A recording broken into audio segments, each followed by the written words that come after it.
So today I'll be showing you how to use the voice recorder on your Samsung Galaxy A17 5G.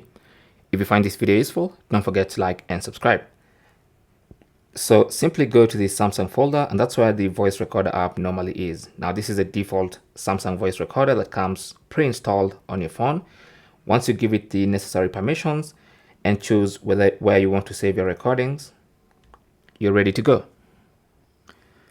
And to start a recording, simply tap on that button and it starts recording. Simple as that. You can even exit and leave it recording in the background, and you can actually see that in the status bar that it's currently recording. And when you want to go back to that recording, you can simply tap on that and you can see the progress.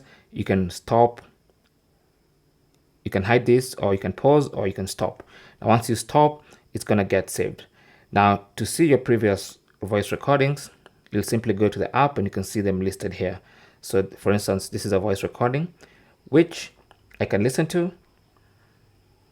I can push it forward, backwards, and you can actually see the transcription for this specific voice recording, especially if you have captions enabled on your Galaxy A17 5G. Thanks for watching. Don't forget to like and subscribe, and good luck.